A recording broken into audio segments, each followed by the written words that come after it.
Sure, we can start almost. Yeah.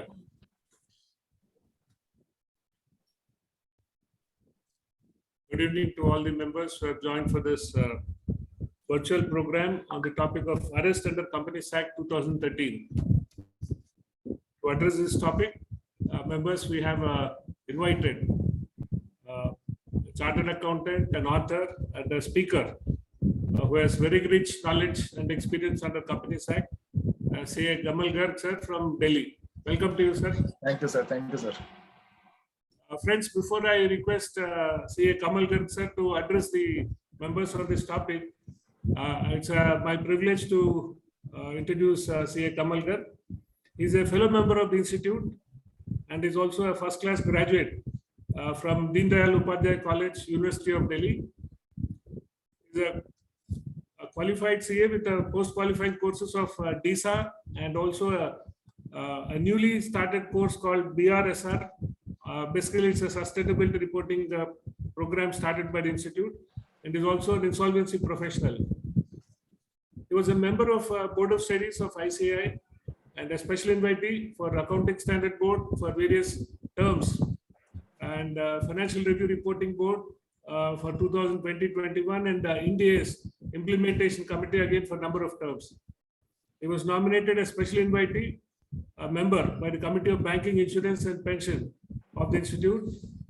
He's also a resource person at the Peer Review Board, Corporate Laws and Corporate Governance Committee, Committee on Financial Market and Investor Protection, and also on the IFRS and Management Development Program at the Institute and other professional bodies as well. He's authored more than dozens of books on various topics of company law and accounting standards and commentaries.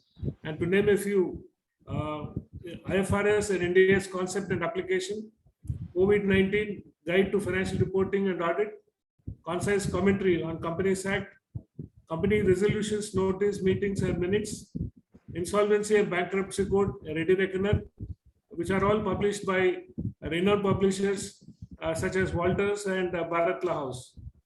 He has, to his credit, contribution of articles of various publishers on the topics of Delhi VAT, taxation, accounting and auditing aspects for Journal for Tax and Corporate Referencer, and including the articles on external commercial filings, direct taxes and foreign investments for Tax and Corporate Referencer. He possesses a rich industry experience in the areas of corporate laws like Companies Act, FEMA, taxation, foreign collaboration, joint ventures, and also rich experience in auditing and management consultancy. With this very brief profile, I introduce CA Kamal Garg to all the members and request CA Kamal Garg, sir, to address on this topic of arrest under Companies Act. Thank you, Nareshji. Thank you very much for this warm introduction. And I'm thankful to SIRC of ICAI and its management committee to give me this opportunity to address the August audience. So before I share my screen and discuss other things, I have a small question for each one of the listeners. And I would request each one of you to please respond in the chat box. The topic being selected by Nareshji is arrest under Companies Act. Now, chartered accountants typically are auditors. So why this topic you feel is relevant for chartered accountants? I will tell my version, but before I tell my version, I need to know from you people why you feel this topic, arrest under Companies Act, could be a good topic for chartered accountants, especially. Sir, actually, maybe if I can start first. What I found was this is a unique topic. We have never discussed or heard of this topic before. Second situation, the Companies Act 2013, there was a stage where any non-compliance was more on a criminalization aspect, and slowly over the years that has come down from criminalization to penalization. But of late still, there are situations where there is a role for CAs or the directors who can be arrested. So from my side, I thought let our members be aware first of all, so that they can be updated from a person like you who has been an author, and also guide their clients as and when required, or educate the clients about the areas or consequences which can lead up to the arrest of the directors. So that was a broad idea where I thought we can understand on this. And in fact, members, I invited Kamal Garg at a very short notice and he accepted. And it's all happened in last 10 days time. I think we discussed, decided, fixed the venue. So date and the topic. Yeah. So other members want to share, please share. Yeah. So members, what we need to understand, chartered accountants traditionally are auditors, traditionally are tax consultants. But nowadays, it's the era of corporate governance. The regulators are active nowadays. Thanks to the information technology, the exchange of information amongst departments, the government is having that much of information that it would be easy for them to prosecute. So you being chartered accountants, being the lifeblood of any corporate entity, could act as, please underscore my words, could act as strategists and advisors. In much more simple sense, I would say knowledge is power. If you would be able to understand the arrest provisions, you would be able to act as a shield to your clients. So we'll discuss arrest in detail. But prior to that, would you be able to make a difference between penalty and fine? Is there any difference between penalty and fine? So I'm sharing my screen and I will discuss all these things in detail. PPT you will be receiving through Nareshji. So PPT is not a big deal because in my past 25 years of experience, one thing is quite constant. The audience always asks, will we get the copy of PPT? You will get the PPT copy, that is beyond doubt. But more than PPT, I would request each one of you to listen my deliberation. But that deliberation will be having those contents which are not on PPT. So I'm sharing my screen. Just Selva, please confirm once my screen is visible. Is my screen visible? Yes, sir. Okay. So my first question to the house is, what is the difference between penalty and fine? Why this question is important? Please keep your notepad and pen ready because I will be discussing some core elements which will be helpful to you as corporate strategist. And you can explore this avenue as a Chartered Accountant Advisory Service. So you know very well that if you see the scheme of the Companies Act, in scheme of the Companies Act, the punishments are prescribed. And most of the punishments are given in various sections. So if you see the scheme of Companies Act, the punishments are prescribed under Companies Act, and these punishments have the nature of penalty, fine, imprisonment, and in some cases, both fine and imprisonment. You must have seen certain sections are saying that if offense is there, then this will be subjected to a penalty. Some sections are saying if there is an offense, then the offender will be subjected to a fine or imprisonment or both. Some sections are saying if there is an offender, then he will be subjected to fine and imprisonment. So you know this and word and this or word in between fine, imprisonment is quite significant. So what I'm trying to convey, the entire scheme of Companies Act, if it's seen holistically, the punishments can be divided into 4 categories: penalty, fine, imprisonment, and then fine and imprisonment both. When you come to imprisonment, which is nothing but the arrest provision, when you refer the word imprisonment, what you need to understand a very peculiar feature. In certain sections of the Companies Act, the imprisonment is provided by that section itself. Don't worry, I will give you a list of those sections also. So if you see the imprisonment word, the punishment of imprisonment is provided by certain sections themselves. And there are another set of sections which are not saying that offender will be subjected to imprisonment. Rather, the section is saying if this happened, then the offender will be subjected to the punishment of fraud. Meaning thereby, let us assume there is section number A and there is section number B. Section number A is saying if section A is contravened, then the officer in default shall be subjected to an imprisonment of up to 6 months. Whereas section number B says if section B is contravened, then officer in default shall be subjected to the punishment under section 447. Section 447 is punishment of fraud. So what you need to understand, and please take a note of this thing in a notepad. When it comes to imprisonment, imprisonment can be dealt at 2 places. One by the section itself, or number 2, the punishment is tied up with the punishment for fraud. This punishment for fraud is having a different section, section number 447. Don't worry, I will give you a list of complete sections. Now, one question is pending.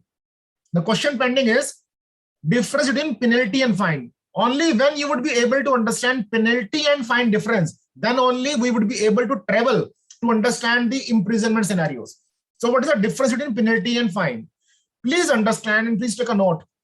Penalty can be levied.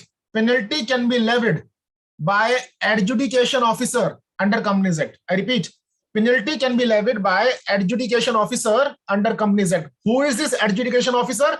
Registrar of Companies. Whereas fine can be levied only by court. So now what we need to understand, please take a note. We need to understand two things.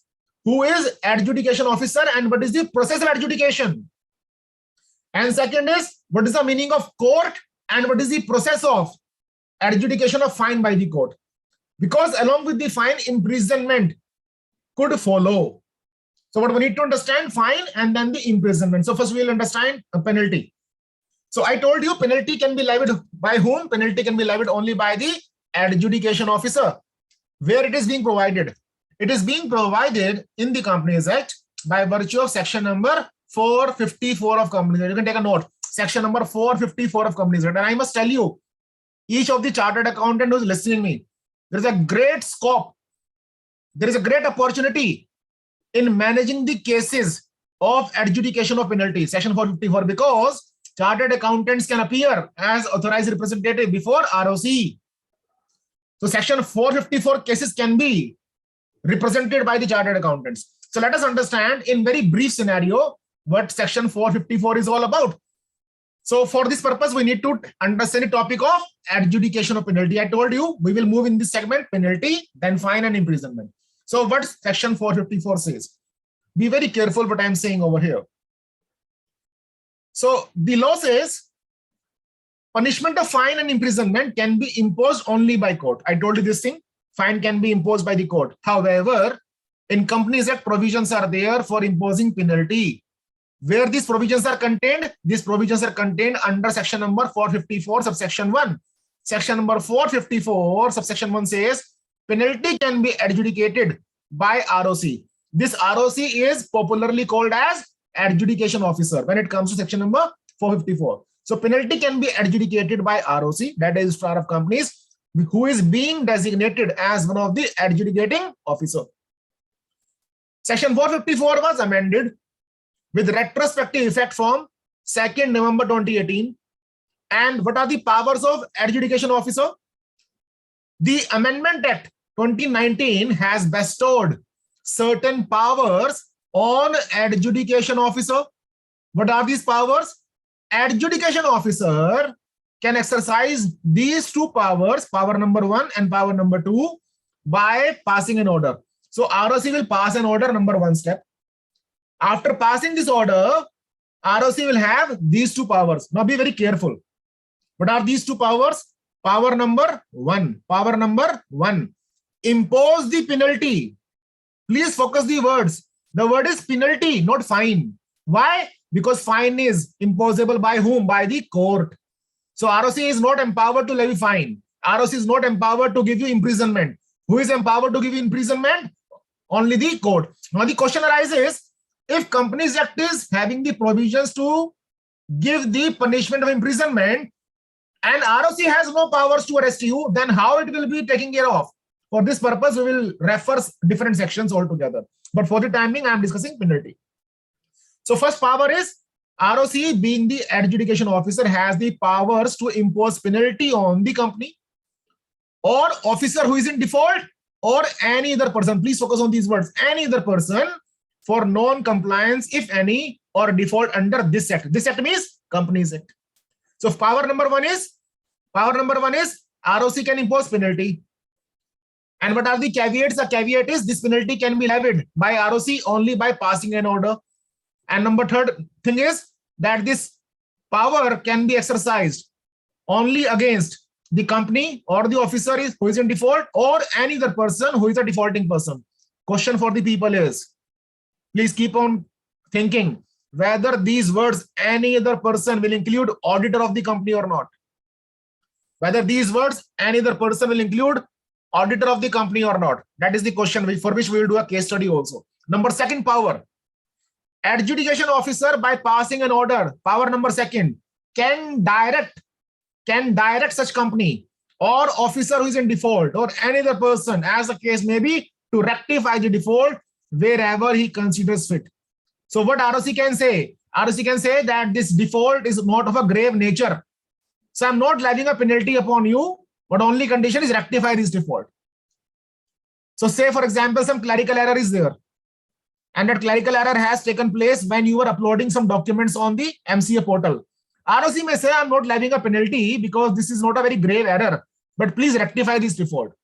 So both powers are with ROC. What is power number one? Power number one is to impose the penalty. Power number second is to direct the rectification of default.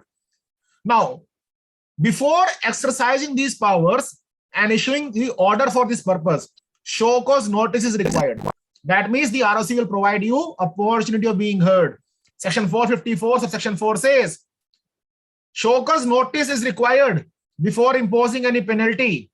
And the show cause notice has a time frame. The time frame is minimum 15 days and it can go up to 30 days. However, for reasons to be recorded in writing, RIW means reasons to be recorded in writing. You may request ROC, please extend the days to reply to the show cause notice. ROC may extend the number of days for a maximum up to 15 days.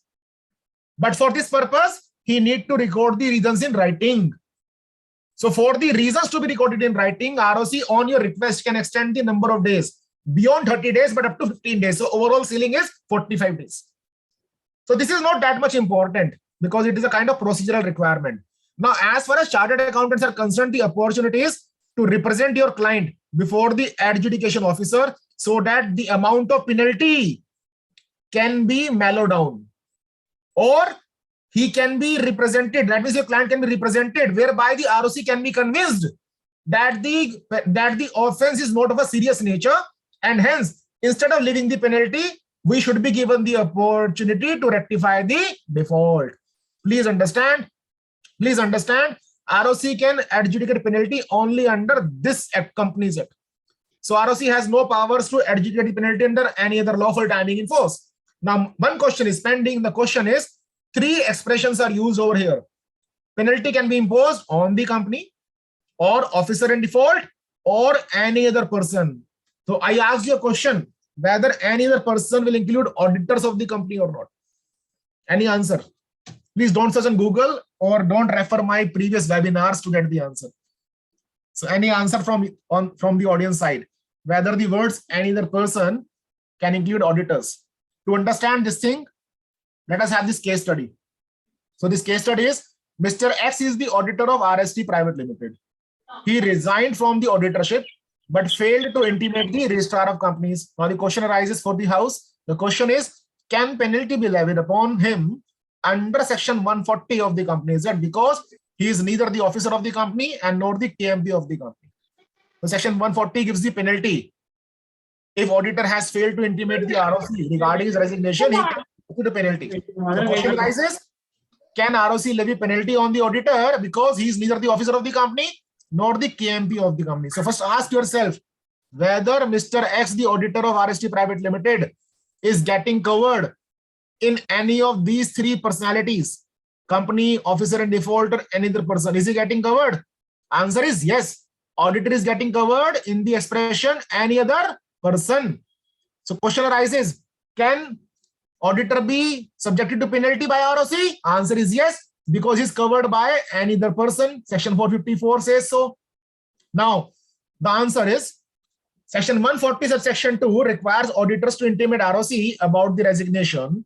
Section 140 subsection 3 contains penalty for contravention of section number 140 subsection 2. And the penalty is given on the screen. The penalty is rupees 50,000 or is remuneration, whichever is less. However, if the offense is of continuing nature, then a further penalty of rupees 500 per day is also imposable. So please ask yourself, if any auditor contravenes section 140 subsection 2 regarding intimation to ROC about the resignation, ask yourself and then respond back. Is he subjected to penalty? Answer is yes. Who will levy the penalty? Court? No. Penalty will be levied by ROC. Why? Because under section 454 of the Companies Act, he is the adjudication officer. Question number 3.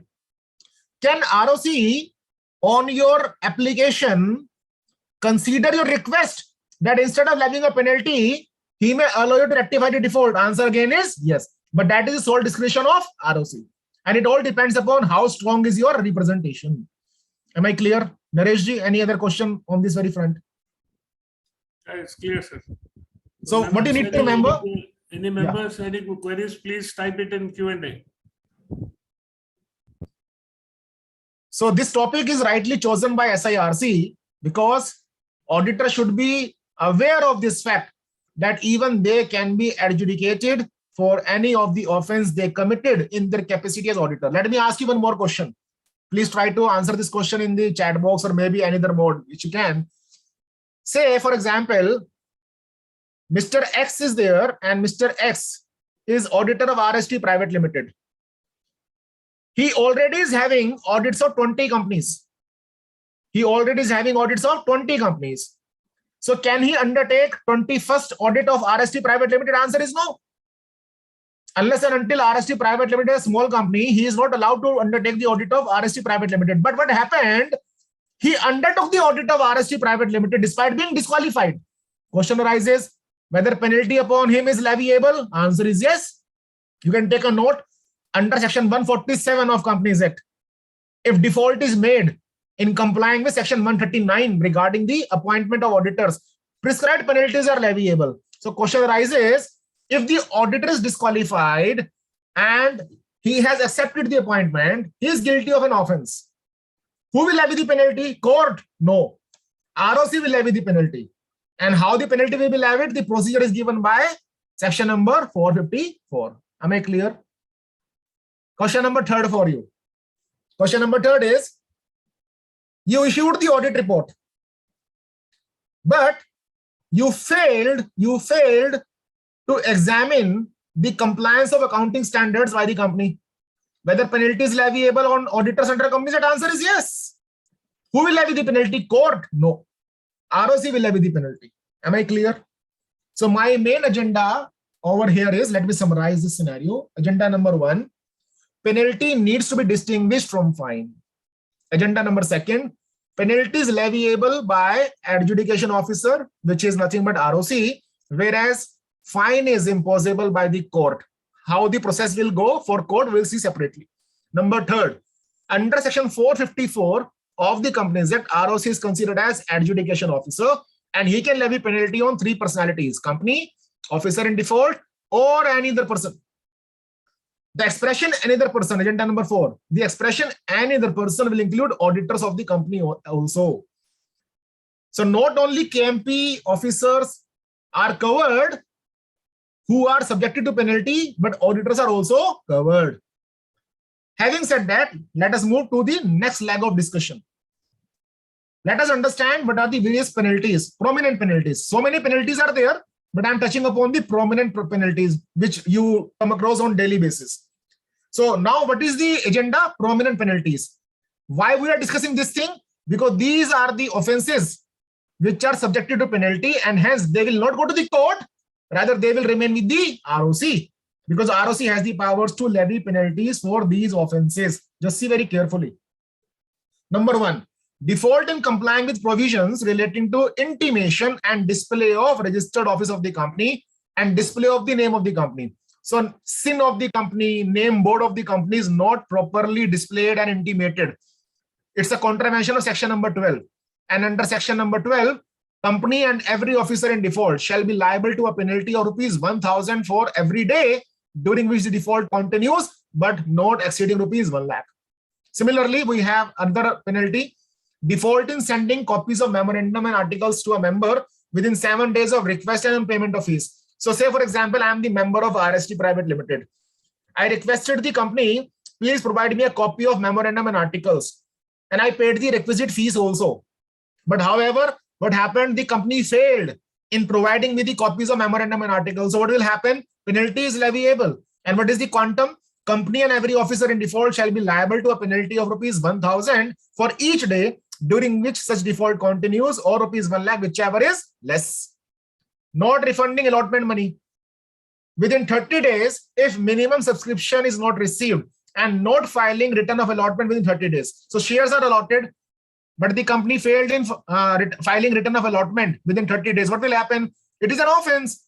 and it is subject to penalty. Who will levy penalty? ROC will levy penalty by virtue of he being the adjudication officer. What is the quantum of penalty? Company and every officer in default shall be liable to a penalty for each such default of rupees 1,000 for each day during which such default continues, or rupees 1 lakh, whichever is less.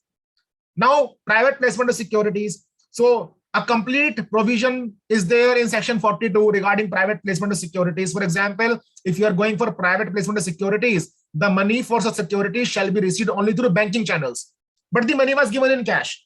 So what will happen? It is the contravention of section 42.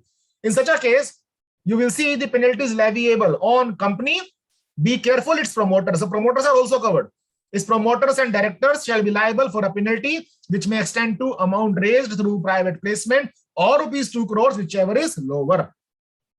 Then is section 136 of section 3, default in sending copies of audited financial statements to members and its inspection. So you know very well, prior to AGM, 21 days before AGM, you have to circulate the copies of audited financial statement to the members, but the company defaulted in same. Then what is the penalty leviable? Company shall be liable to a penalty of rupees 20,000, and every officer of the company who is in default shall be liable to a penalty of rupees 5,000. Then some more examples. Default in giving required notice of board meeting. So you know very well, by virtue of section 173, 7 days notice is required for board meeting, but company defaulted in the same. Then penalty of rupees 25,000 is leviable. Default is there in keeping the register of contracts or arrangements in which directors are interested and disclosure by directors of their interest. So you know very well, by virtue of section 189, if there are interested directors and there is a contract with them, we have to keep the record of the same. If such records are not kept, it's a contravention of section number 189, and penalty of rupees 20,000 is leviable. In my experience, number 8 is one of the very serious default which most of the corporates are neglecting. I would suggest immediately after discussion of point number 8, we'll do a case study, and I will suggest each of the chartered accountant to advise their client to please be careful with this kind of default. Now, just see what is the default. Default in keeping contractor services MD and whole-time director and allowing its inspection. So company has not kept a contractor service which it entered into with the managing director or whole-time director. And the company has also refused inspection of such register by the members. Then what will happen? Company shall be liable to a penalty of rupees 20,000, and every officer of the company is in default shall be liable to a penalty of rupees 5,000 for each default. Let us have a case study. See this case study very carefully. The case study is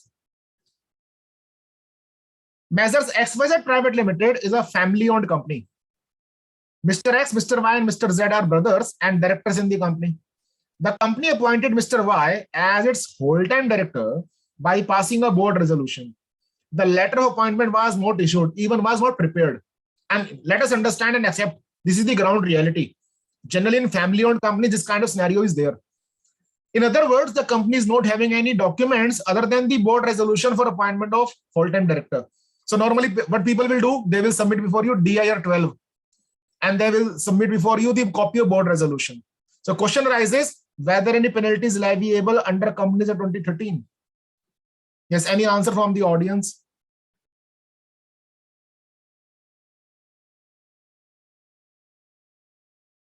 Do you see any contravention over here? Answer is yes, there is a contravention. Contravention of section number 190.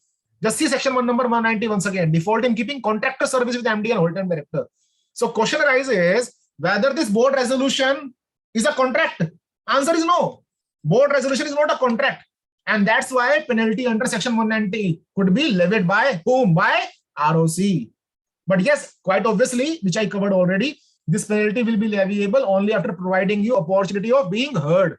So my suggestion to each one of the listener is, please advise your clients, corporate clients, to keep the contractor service handy. Now just see what the answer is. Such board resolution is not a contract. Hence there is a default in keeping contractor service with the whole-time director, and accordingly prescribed penalties are leviable. And who will levy this penalty? I already told you, ROC.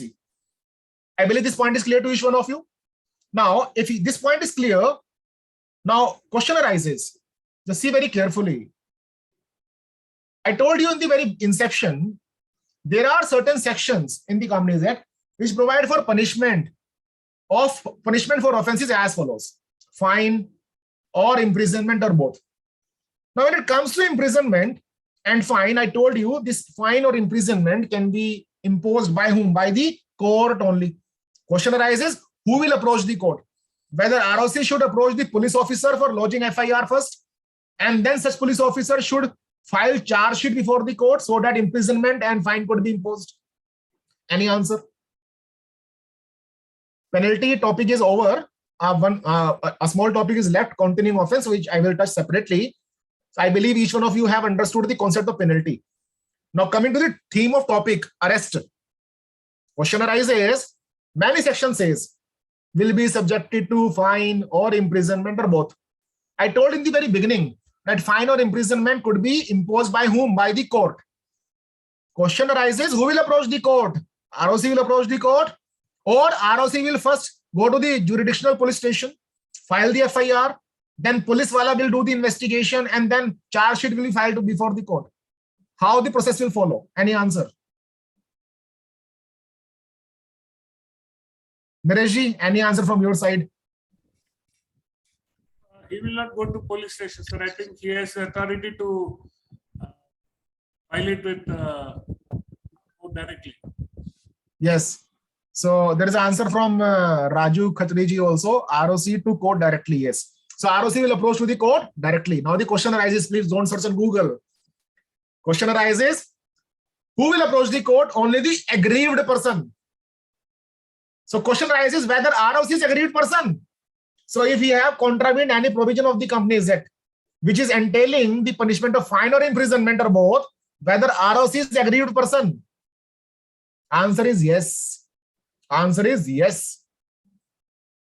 In Rajeshri Sugar case, I will show you the case in some moments. I am simply discussing orally.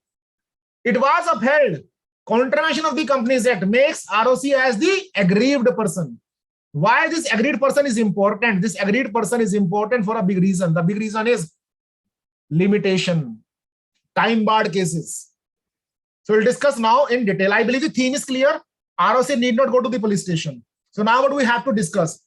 ROC will go to the court. Why and how? Number second, is ROC an aggrieved person? We will discuss. And number third, time barred cases. So offense happened few years back. ROC came to know now whether we can say it is a time barred case. And number 4 point, if you refer my previous discussion, it was being written, if offense is of continuing nature, then rupees so and so each day. So what is the meaning of continuing offense and non-continuing offense? We need to understand these things also. So now just be very careful with the discussion. So let me complete my discussion, then I will take the questions on this whole scenario. So what are the 4 or 5 questions? Question number 1, can ROC approach the court? If yes, what is the procedure? Number 2, is ROC the agreed person? Number 3, what is the concept of continuing offense and non-continuing offense? And then number 4, what is the concept of time barred cases? So here comes the first discussion. Cognizance of the offense. So Nareshji rightly gave the answer. ROC can approach the court, and Mr. Raju in the chat box also gave the correct answer. ROC can directly approach the court. Where it is written? It is written in section number 439. Section number 439 heading is offenses under this act. This means Companies Act to be non-cognizable. But how court will take cognizance? So the law says when court can take cognizance of offenses under the Companies Act on complaint in writing. See the first point, by ROC. So what will happen? ROC will engage prosecutor, will approach the court with a complaint in writing. Then court will take cognizance of his offense and trial will begin. Once the trial will begin and trial will determine the offense, prescribed fine or imprisonment would be given by the court. So main point over here is on complaint in writing from ROC. On complaint in writing from ROC, court can take the cognizance of offense. Are there any other persons also who can approach the court for contravention of the Companies Act? Answer again is yes. What is the answer? Other than ROC, the agreed persons can be shareholder of the company. So shareholders can also approach the court. Members of the company can also approach the court. Person authorized by the central government can also approach the court. Central government here means Ministry of Corporate Affairs. So here the word person can include SFIO. Serious Fraud Investigation Office. So Ministry of Corporate Affairs can authorize SFIO to file a case in the court so that the court can take cognizance of offense. For example, offense of fraud. Then person authorized by SEBI. So SEBI can also authorize a person to approach the court for cognizance of offense. But here one caveat is there. SEBI can authorize a person to file a case in the court in writing only for the offenses relating to default in payment of dividends. So the company has not paid dividend. SEBI can authorize one of its whole-time member to approach the court for filing a case against the company. However, in my deliberation, we are focused more on ROC. So ROC can approach the court by filing a complaint in writing, whereby he will request the court to take the cognizance of offense committed under this act, so that the trial can begin. One important notification. In June 2015, Ministry of Corporate Affairs notified that in case of the government companies, the court can take, I should not say can, shall take, the court shall take cognizance of offense under the Companies Act only by having a complaint in writing by a person who is authorized by the central government. So in case of the government companies, ROC is not having the powers. ROC will get the powers only if either the central government has authorized the ROC to file a complaint. Otherwise, only that person will approach the court whom the central government has given the authority to approach the court. For example, Joint Secretary, Ministry of Housing. The Joint Secretary, Ministry of Housing was given the powers to file a case against some of the real estate companies. He can go. Are you getting my point? So what is the main point we have understood here? The main point what we have to understand over here is no need to go to police station to lodge FIR. Offenses under Companies Act are non-cognizable. So no police station can entertain you. But who will entertain you? Court. How court will entertain you? Only when prescribed persons have filed a complaint in writing before the court. Who are the prescribed persons? The list is for you 1, 2, 3, 4, 5. Out of this whole ambit, ROC is important. That means, if you remember, ROC will not go to the police station. That is this question. Who will go to the court? ROC directly can go to the court by complaint in writing. Am I clear? So no need to go to the police station. But very important point. Very important point. What is the meaning of court? What is the meaning of court? The expression court. The expression court. Jacob sir, we will be discussing section 452 separately. I have a question in the Q&A box about section 452. So please give me some time, Jacob sir. We will discuss 452 separately. So what is the meaning of court? Now, court is being defined by section number 2, clause number 29. If you see very carefully, section 2, clause 29 defines court to mean, exhaustive definition, to mean high court, district court, sessions court, special court under section 435. For this special court, I have a separate clip to be discussed. Any metropolitan magistrate or judicial magistrate of first class having jurisdiction. So we'll discuss these special courts and metropolitan magistrates separately as to what is the distinction between these two. But what you need to understand, in this whole definition of court, can you please tell me why Supreme Court is not mentioned? Any answer? Why Supreme Court is not mentioned? Is Supreme Court not a court? Actually, I think Supreme Court, it discusses on matter of law. All Yes. these other courts discuss on fact. Yes. So that is the reason that Supreme Court discusses the questions of law. And all these 5 enlisted courts are on the facts, for which the trial will be there and other things will be there.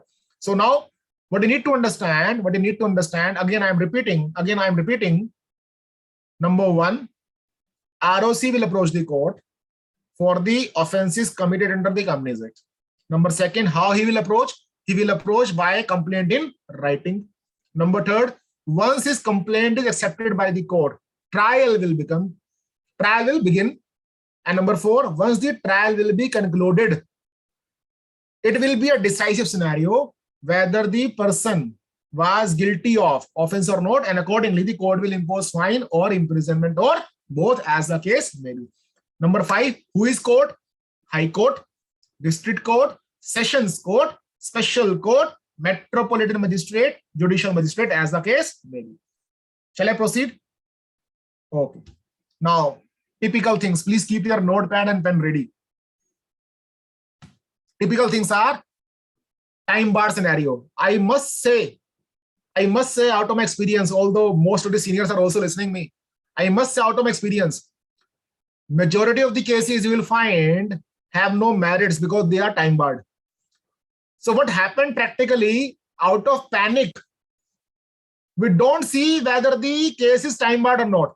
And straightforward, we start defending. We will search for this case law, that case law, loophole, plug hole, all the things we will search upon, but very basic thing we will miss, time barred cases. Please understand. You can take a note of this thing I told you, now keep your notepad ready. Please take a note. The procedure for imprisonment and trial. The procedure for imprisonment and trial is not given by Companies Act. The procedure for imprisonment and trial is not given by Companies Act. And for this purpose, the recourse is to go to CRPC, Criminal Procedure Code. So what do you need to understand? For the purpose of imprisonment provisions, trial of the cases, the Companies Act provisions need to be read harmoniously with the CRPC provisions. Are you getting my point? I repeat once again. The provisions regarding trial and the procedure for imprisonment are not given by Companies Act. So where we will be going?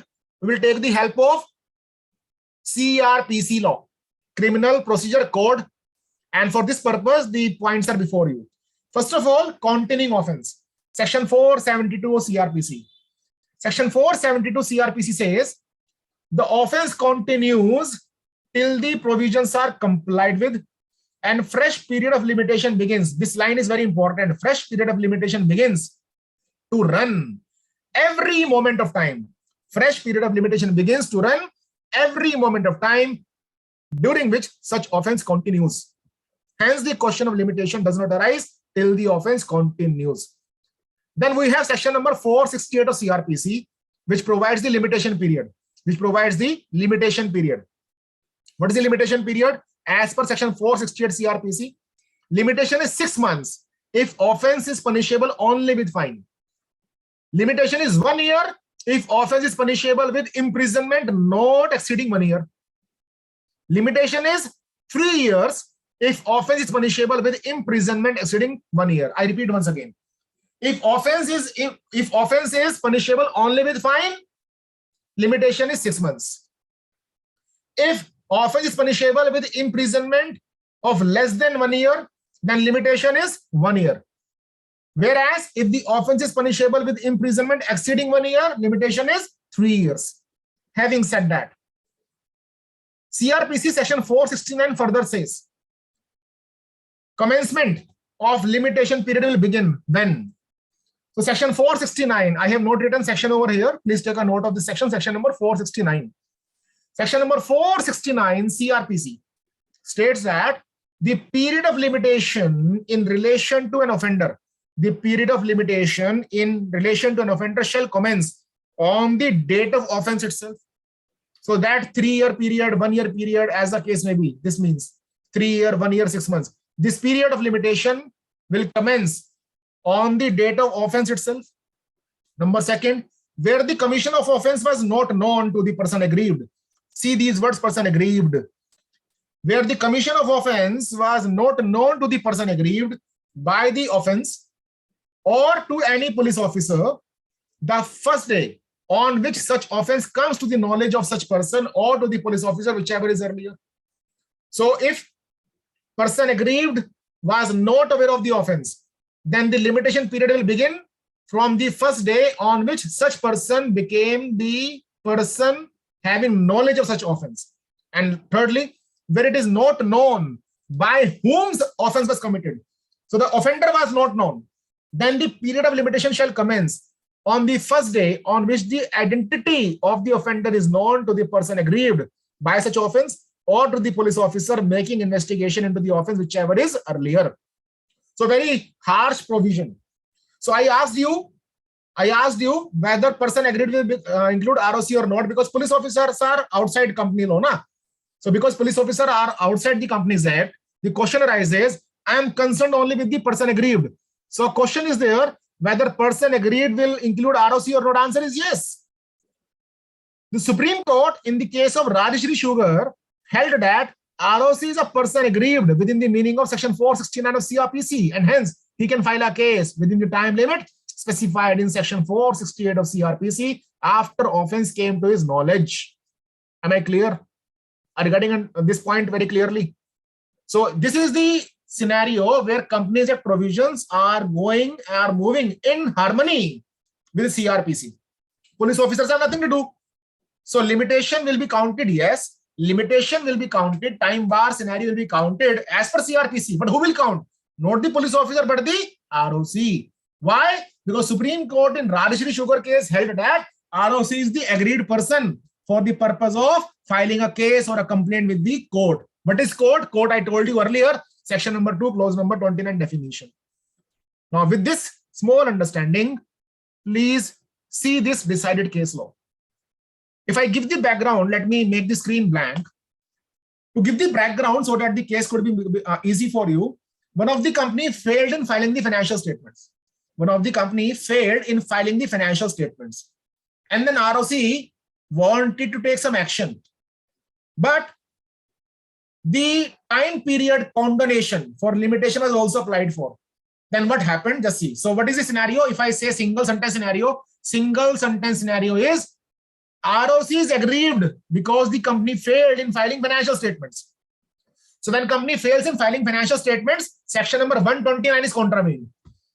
Section number 129 contravention took place, and just see what happened in past. But just see very carefully. In Ramesh Chandra Sharma versus Registrar of Companies, Delhi High Court, Ramesh Chandra Sharma versus ROC, Delhi High Court held that court must see whether a complaint presented was within limitation or not while taking cognizance of offense. So what are the facts and what is the decision there too? Registrar of Companies issued a show cause notice for prosecution to the petitioner on the ground that balance sheet, profit and loss account for the financial years 13-14 had shown income from operations without proper disclosures having made, and thus petitioner violated provisions of section number 129. Since response of petitioner was not satisfactory, complaint was filed by ROC under section 129 read with section number 439. Just see very carefully. So financial statements were not prepared as per section 129. What was the deficiency? Proper disclosures were not there. So what happened? ROC want to prosecute the company. How he will prosecute? He cannot go to the police station. What he will do? He will invoke section 439. So what happened? Complaint was filed by ROC under section 129 read with section 439. What is the meaning of this thing? Under section 129 means contravention of section 129 financial statements. Read with section 439 applying to the court in writing for cognizance of offense. Now what happened? This complaint was accompanied by application for condonation of delay. The court took cognizance of offense to summon the petitioner to face trial in the complaint case. Now what happened? Delhi High Court held that while taking cognizance, the court has to apply its mind as to whether complaint presented was within period of limitation or not. Further, the court must also consider whether there were sufficient grounds to condone the delay that would have occurred in presentation of the complaint. Since in the instant case, the court overlooked filing of application for condonation of delay, and thus mind had not been applied to the question of condonation of delay. Thus, impugned order passed by the court was to be set aside, and the matter was remanded back to the court to consider application for condonation of delay. So ROC filed condonation application. Now, without considering condonation application, the court admitted the case. So High Court said you cannot admit the case like this. First check whether this application for a condonation of delay is having merits or not. Then only condone the delay. So by not considering condonation application and giving the application of ROC the platform for the trial to begin is wrong. Because ROC is ROC is waking from the slumber. He is coming late. So please check whether ROC was justified in getting delayed or not. If he was justified, okay, let the trial begin. Otherwise, the case should be dismissed. This is what Delhi High Court stated. Am I clear? So, the topic, as I stated, is very much apt. And I must say, SIRC took up the very nice topic, because section 129, it's a bread and butter for chartered accountant. Preparation and presentation of financial statements. So if these are not properly prepared, properly presented, accounting standards are not complied with, ROC is agreed party, and ROC can file a case of prosecution. But yes, now when ROC will send you a notice via code for this kind of prosecution, etc., this Ramesh Chandra case could be helpful to you. I should not go into detail, but I can give you the hint. Quite recently, ROC is sending notices to chartered accountants for Chinese companies issue. Please check whether this kind of time bar scenario has taken place or not. On one hand, ROC's agreed party agreed, but also check whether case is time barred or not. I have given you the hint. Perhaps most of you would be, if you are advising some of the clients, they would be saved from the clutches of this kind of scenario. Now, I have prepared a list of two scenarios. One is the scenario where section itself mentions imprisonment. And second is a list of offenses where the offenses are tied up with the punishment for fraud. So just have a look out over here, then I will ask you one question for which you have to give the answer. So first offense is guilty of tampering with the minutes of the meeting. The imprisonment can extend up to 2 years. Then restrictions on purchase by company or giving of loans by it for purchase of shares of company has given you loan so that you can buy the shares of the same company. This is not allowed under section 67. And if it is done, then it is an offense and imprisonment can be up to 3 years. Number third, which we already covered, financial statement shall give a true and fair view of state of affairs of the company and comply with the accounting standards. If it is not done, it's an offense and punishment can be extending up to 1 year. Then section 147, which I touched upon initially, auditor has contravened section number 139 regarding appointment, section 144 regarding providing other services, section 145 regarding signing of audit report. And these sections are contravened intentionally, that is knowingly or willfully, with the intention to deceive the company or its shareholders or its creditors or tax authorities. In such a case, punishment can extend up to 1 year. I have a small question. If I go back, person authorized by central government, can this person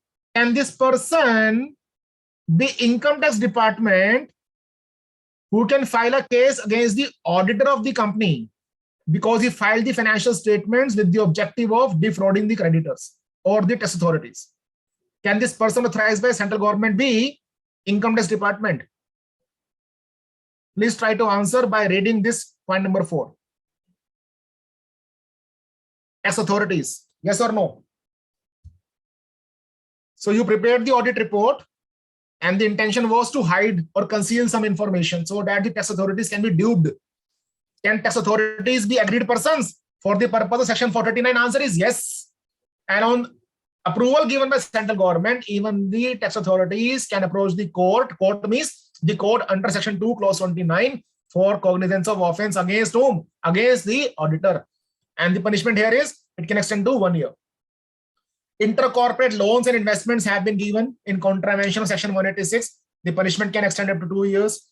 Deposits were accepted in contravention of chapter 5, that is section 73 or 76. Punishment can extend to 7 years. Punishment means imprisonment. Then loan is given or guarantees provided to directors in contravention of section 185. Imprisonment can extend up to 6 months. Some shareholder is impersonating. I should say one person, Mr. X, is impersonating as if he is the shareholder of the company. So Mr. X is not the shareholder of the company, but he is impersonating as a shareholder of the company. Contravention of section 57, and he can be punished for imprisonment that can extend up to 3 years. Contravention of order of the tribunal with respect to refusal to register the transfer of any securities or interest of the member in the company, punishment can extend to 3 years. Punishment means the imprisonment. So what is the section 58? So you approach the tribunal and the tribunal ordered that the name of Mr. X should be entered into the shareholder register of the company and he must be transferred the shares of the company. But the tribunal order was not complied with. In such a case, the offenders will be guilty and they can be subjected to imprisonment, which can extend up to 3 years. Now, if you see, punishment is up to 2 years, up to 3 years, up to 1 year, up to 2 years, 7 years, 6 months, 3 years, and 3 years. Please tell me, out of point number 1 to point number 9, I have listed some of the offenses. Out of these offenses from point number 1 to point number 9, which offense will be time barred? Which offense will be time barred after 6 months of commission of such offense?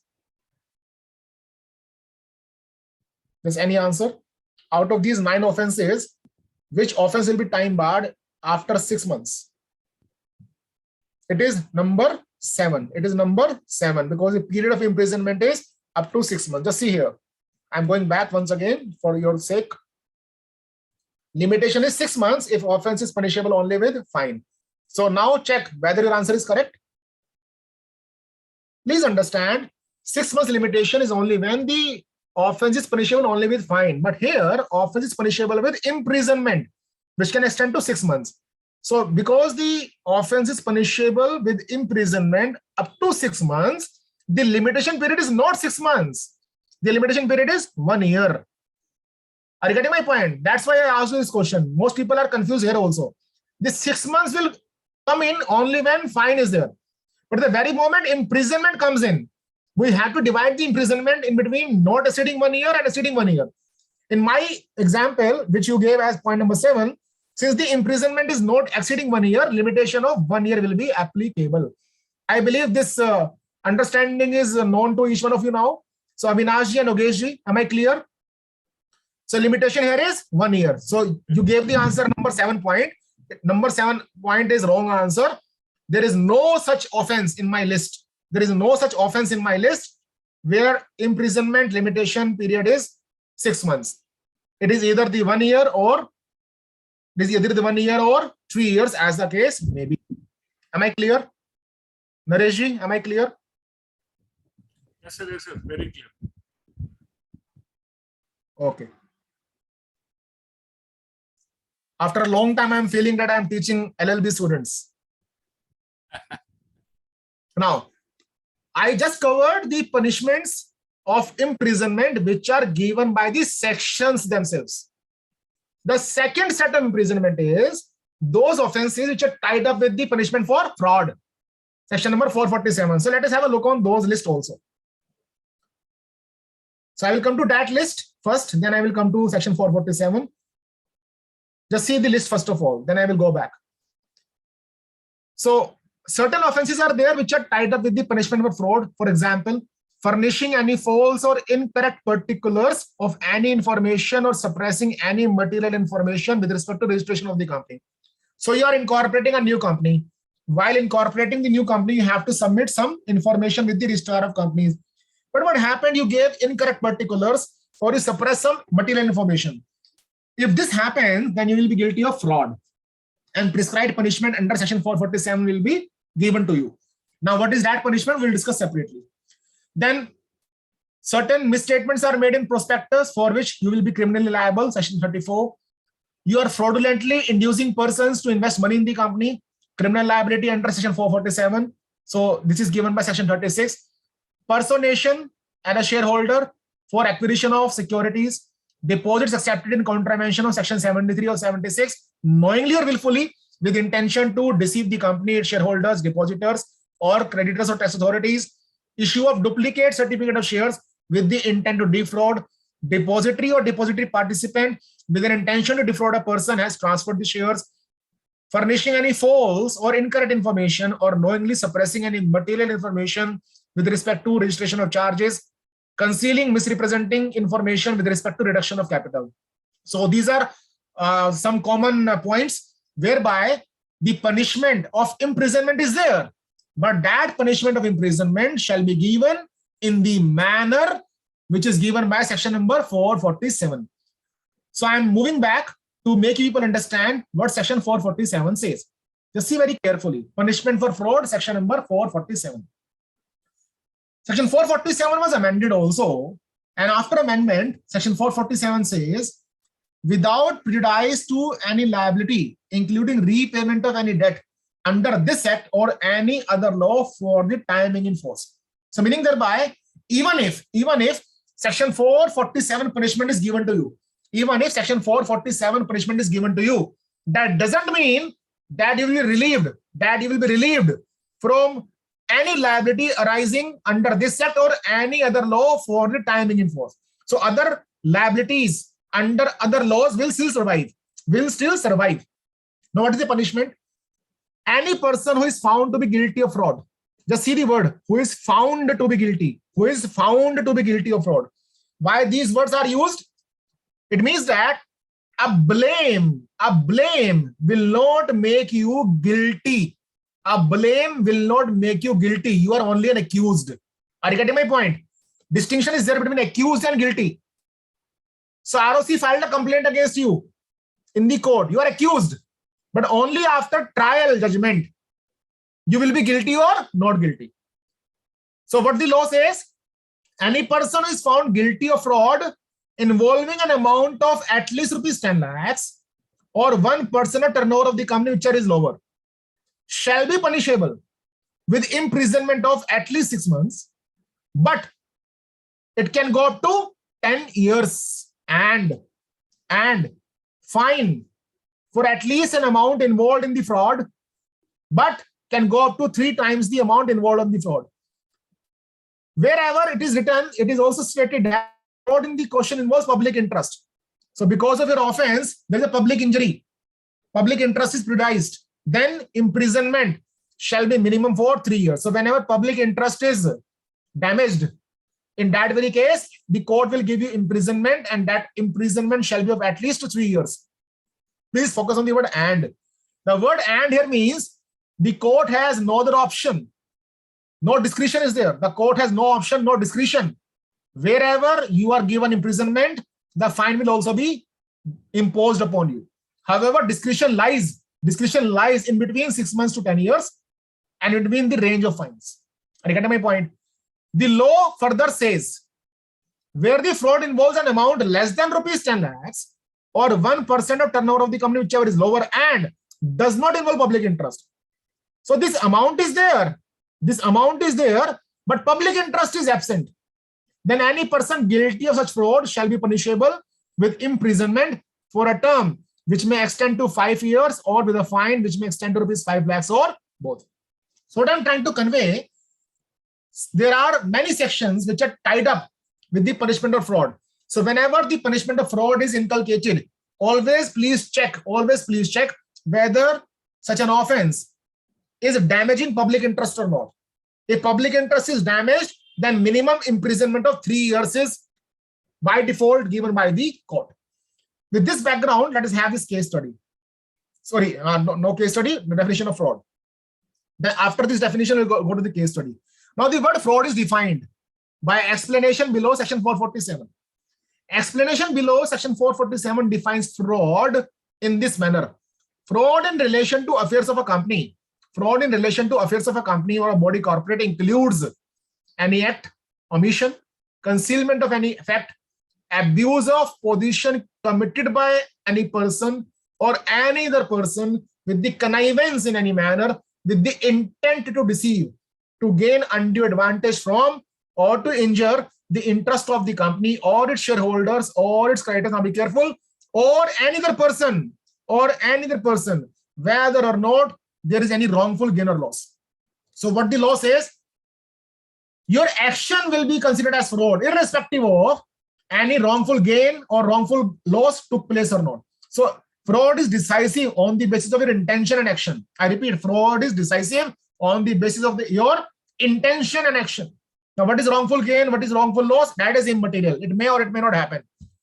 So what is wrongful gain? Wrongful gain means the gain by unlawful means of the property to which the person gaining is not legally entitled. So you are not entitled to any gain, but the gain, gain fall upon you. So that is nothing but a wrongful gain. The same thing is for wrongful loss also. Wrongful loss means the loss by unlawful means of property to which the person losing is legally entitled. With this small background, let me emphasize 2-3 things again. Then I will ask you a case study. Number one emphasis, who is found to be guilty of fraud? Who is found to be guilty of fraud? This is point number one, which you need to keep here so that you can answer my question. Number second point, abuse of position. Abuse of position, number second point. Number third, with the intent to deceive or gain undue advantage. And number four, any other persons. So what are the 4 triggering points for my case study? The 4 triggering points are, I repeat again, found to be guilty, abuse of position, intent, any other person. A small case study. Just hypothetical example to make the concepts clear. RSC Private Limited is in the business of manufacturing and selling beauty products. This company engaged, say, Madhuri Dixit for promotion of such beauty products as brand ambassador. The customer bought the product and developed skin disease after usage thereof. Can Madhuri Dixit be held guilty of fraud under Section 447 of Companies Act? Yes, any answer? Please don't search in Google. So if you have some clients who are the brand ambassadors, then this session could be useful to you. Because whenever the contracts will be prepared for brand ambassading, you could guide them how to prepare the contracts. So in my example, as a question, what is your take? Can Madhuri Dixit be held guilty of fraud under Section 447? So I have one answer by Srinivasanji, no. I have another answer by Sudhakaraji, yes. So I have both the answers. Something like Kaun Banega Crorepati. So those who are saying no or yes, any reasons? Okay, let me change my question. My original question is, can Madhuri Dixit be held guilty of fraud? Let me change my question. Can a complaint for fraud be filed by ROC against Madhuri Dixit?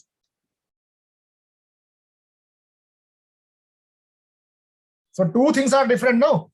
One is, can she be held guilty?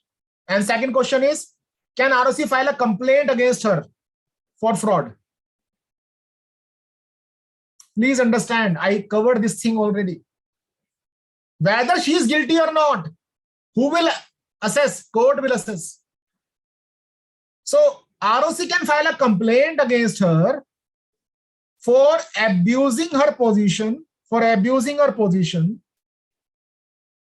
with the intent to cause a wrongful gain or wrongful loss on the general public. Now, what Madhuri will do? Madhuri will defend herself in the court that there was no intention. There was no intention. That is the state of trial. So complaint can be filed, but only after trial, intention was there or not will be established. Are you getting my point?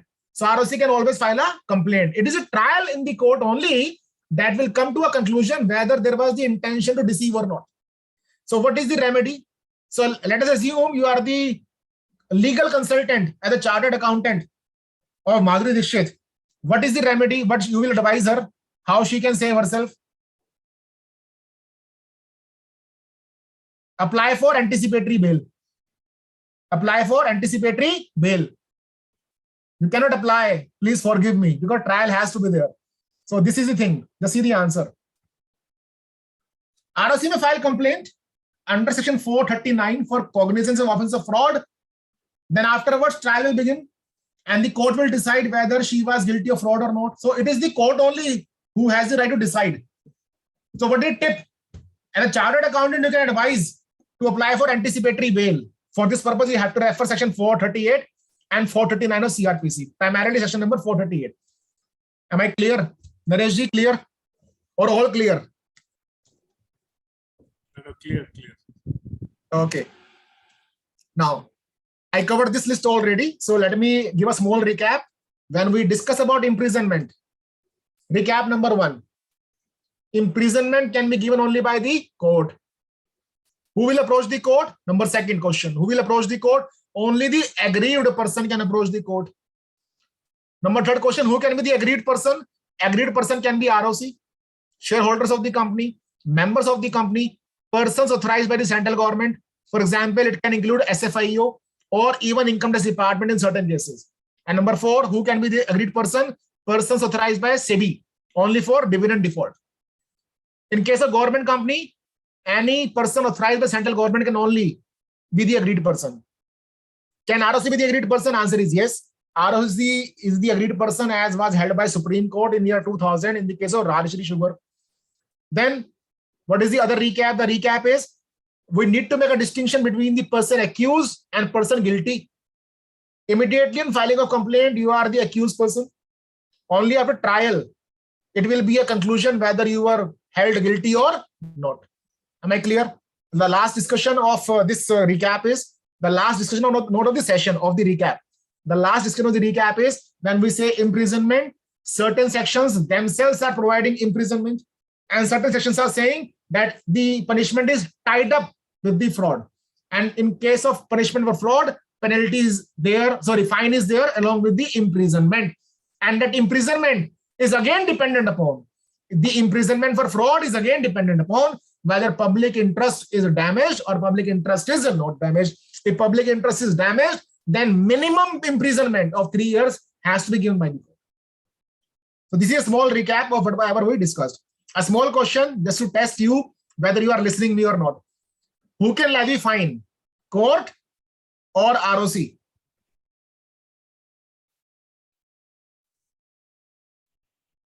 Who can levy fine? Court or ROC?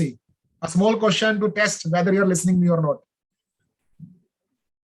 Yes, correct answer. Court can levy fine.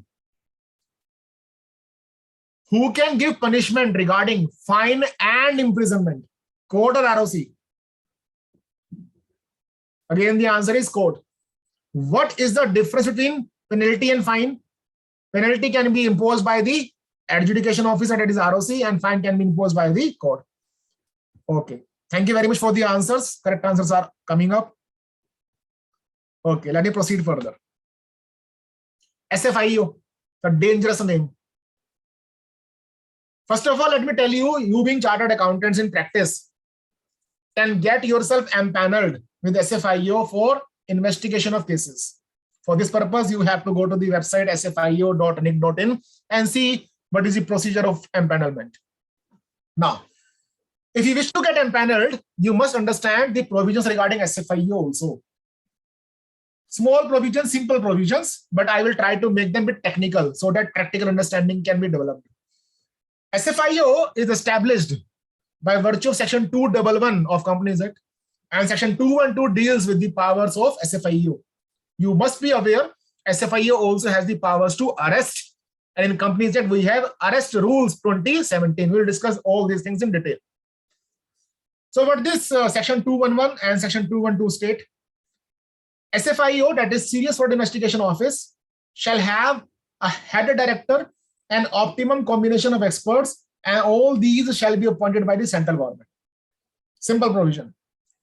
Now, central government, CG means central government, may assign investigation into affairs of the company to SFIO.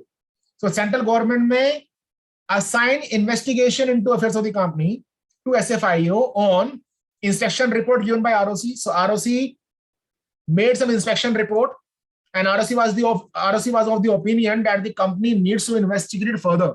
So on the basis of this inspection report, he may approach central government, and then central government can authorize SFIO to investigate the case in detail. Number second, on request of the members of the company accompanied by the special resolution. So members of the company passed a special resolution, and the copy of the special resolution along with the application is filed before central government, that is Ministry of Corporate Affairs, with a request, please investigate our company because we are doubtful that company is in bad hands. In that very case, central government may ask SFIO to investigate the case. Number third, public interest basis. For example, you can have a JP Infratech Limited, which is under SFIO investigation. So whenever public interest is damaged and central government is of the view that the company's affairs need to be investigated further, it may assign the case to SFIO. And number four, request from any department of central government or state government. So, for example, income tax department Income Tax Department approached Ministry of Corporate Affairs with a request, please investigate into the affairs of this company. Then in such a case, CG may assign this case to SFIO, Serious Fraud Investigation Office. Customs Department approached Ministry of Corporate Affairs to assign the case to SFIO. Then MCA can do this thing, that is assignment of case to SFIO. What is the important point over here? Once SFIO investigation begins, once SFIO proceeding starts, then other investigations under this act, this means Companies Act, shall not commence or continue. I repeat, during SFIO proceedings, what will happen? Other investigations under Companies Act shall not commence or continue. I have a small question. The question is, the central government, that is MCA, on the request of members of the company, commenced investigation into the affairs of the company through SFIO. On the other hand, the Enforcement Directorate also commenced investigation into the affairs of the company under PMLA, Prevention Money Laundering Law. Can you say that PMLA investigation by ED will not continue or commence because SFIO investigation is going on? Can you say this thing? Answer is no. Answer is no. Because the word is this act. Investigation under Companies Act only will be halted. Investigation under other acts will not be halted. Are you getting my point? So for example, NAFRA.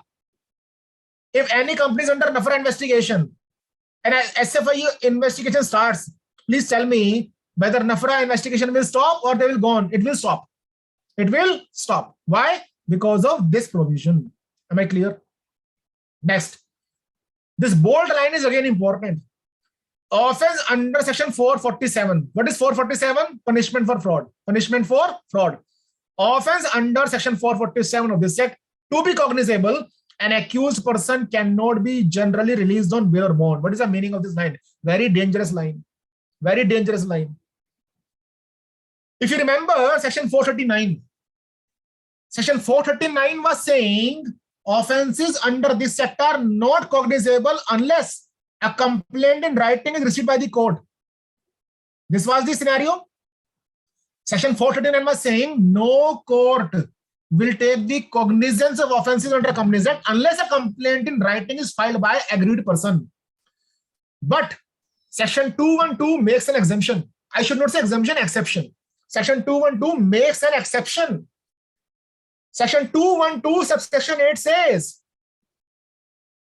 offenses under section 447 are cognizable, meaning thereby SFIO need not approach the court to arrest a person if during the course of investigation SFIO has the reasons to believe that this person is guilty of fraud. I repeat, SFIO need not approach the court to arrest a person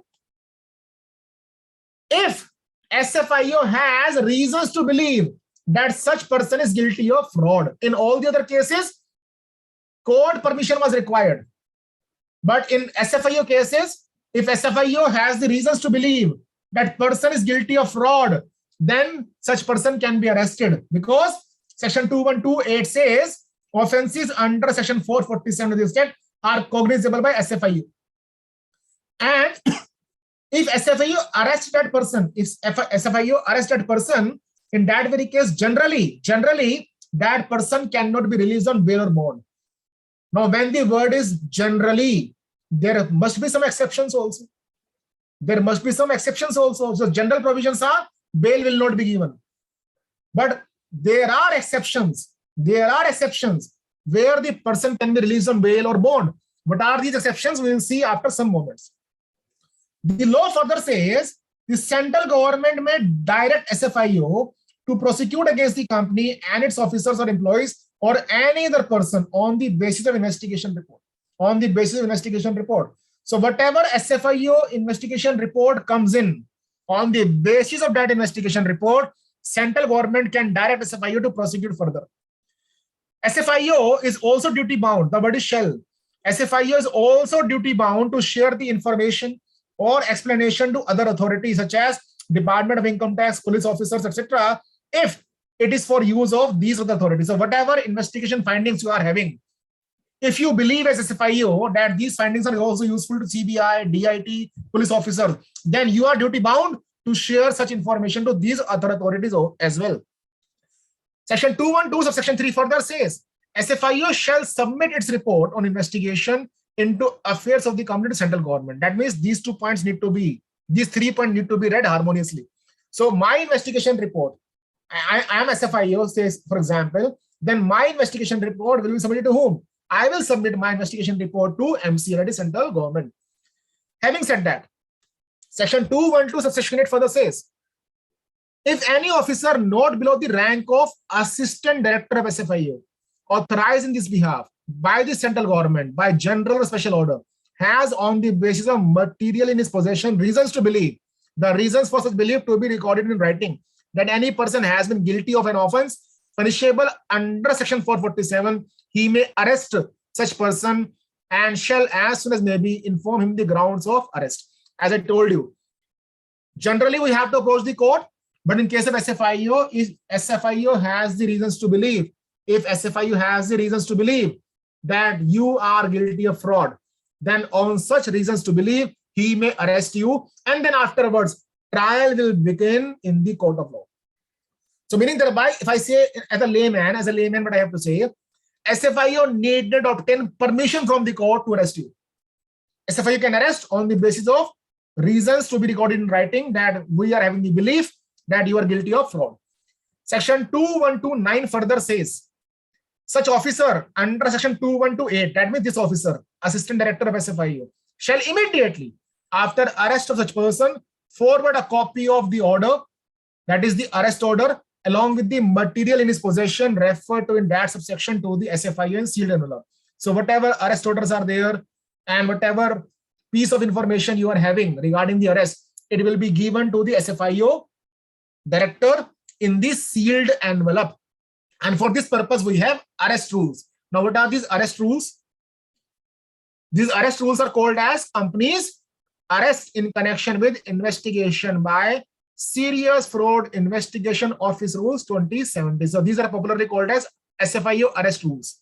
Now, what are these rules? Let us have a look out. Simple rules only. Who can arrest? So there can be 2 cases. Case number 1, other than for investigation of a government company or foreign company. So normal company only. And case number 2 is government company or foreign company. In case of a normal company, that is other than government company or foreign company, who can arrest? Director, additional director, or assistant director of SFIO has on the basis of material in his possession reasons to believe, the reasons for such belief to be recorded in writing, that any person has been guilty of any offense punishable under section 212, that is section 447 of the act, he may arrest such person. In simple words, in case of a company other than government company or foreign company, 3 individuals are authorized to arrest: director, additional director, or assistant director of SFIO. Further, the law says, in case of an arrest being made by additional director or assistant director, that means these 2 hierarchical persons. If the arrest is made by additional director or assistant director, then prior written approval of director SFIO shall be obtained. Meaning thereby, these 2 hierarchical persons can arrest, but only after taking written approval from director SFIO. In case of government company or foreign company, arrest can be made only with the prior written approval of central government, such as MCA. And intimation of such arrest shall also be given to the MD or person in charge of such company. Where the person arrested is the MD or person in charge of government company, then intimation regarding same shall also be given to the secretary of this concerned ministry. So for example, if there's a government company, let us say Coal India Limited, an MD of Coal India Limited, hypothetically I'm assuming, is arrested. In that very case, intimation about such arrest shall also be given to the Joint Secretary of Ministry of Coal. Am I clear? The arrest rule further says, Rule 4 says, the director, additional director, or assistant director shall sign the arrest order. What is this arrest order? If I go back, this is the arrest order, general or special order. This order. So whatever arrest order you have prepared, this arrest order together with the personal search memo in the form appended to these, also prescribed form is there. So arrest memo has to be prepared as per the prescribed form, and it shall be served on the arrestee and obtain written acknowledgement of service. Rule number 4. Rule number 5 says the director, additional director, or assistant director shall forward a copy of the arrest order along with the material in his possession and all the other documents, including personal such memo, to the Office of Director SFIO in a sealed envelope with a forwarding letter after signing on each page of these documents so as to reach the Office of Director SFIO within 24 hours through the quickest possible means. Rule number 5. Arrest register need to be maintained under rule number 6, which will include entries with regard to the particulars of the arrestee, date and time of arrest, and other relevant information pertaining to the arrest are recorded in this register. Rule number 6. Rule number 7. The entry regarding arrest shall be made in the arrest register immediately on receipt of documents as specified under rule number 5. What is rule number 5? Rule number 5 is this thing, sealed envelope. Rule number 8 says the Office of Director SFIO shall preserve the copy of arrest order together with supporting materials for a period of 5 years from the date of judgment or final order of the trial court in cases where the said judgment has not been impugned in the appellate court, or from the date of disposal of the matter before the final appellate court in cases where the said judgment or final order has been impugned, whichever is later. And I told you in the very inception, CRPC need to be read harmoniously. That's why rule number 9 says the provisions of the Code of Criminal Procedure relating to arrest shall be applied mutatis mutandis to every arrest made under this act. Now, I told you here, generally bail is not permissible. Person is not generally released on bail or bond. So what are the exceptions? Exceptions are given by section 212 itself. Section 212 subsection 6 says no person accused of such offense shall be released on bail or on his bond unless the public prosecutor has been given an opportunity to oppose the application for such release, and so these are cumulative conditions. So public prosecutor should be given an opportunity to oppose the application, and where the public prosecutor opposes the application. So public prosecutor is not of the opinion that you should be given the bail. Then if the court is satisfied that there are reasonable grounds for believing that he is not guilty of such offense and that he is not likely to commit an offense while on bail, then he may be released on bail. That means the word is unless. Second exception, a person who is under the age of 16 years or is a woman or is sick or infirm may be released on bail if special court so directs. So ultimately what is happening, bail can be given only by the court. Only in one case exception comes up. Bail can be given by SFIO himself if public prosecutor was involved and he was asked whether I should give him bail or not. I believe this point is clear to each one of you. I will stop here. If you have any question, you are most welcome to ask. No questions? Okay, I presume there is no question. You can ask me at a later stage also if question comes up. Let me discuss one of the decided case law. Tell me one thing, how many of you are aware of default bail period? Default bail period. Any idea about default bail period? Being a chartered accountant, you can guide your client here also who is arrested.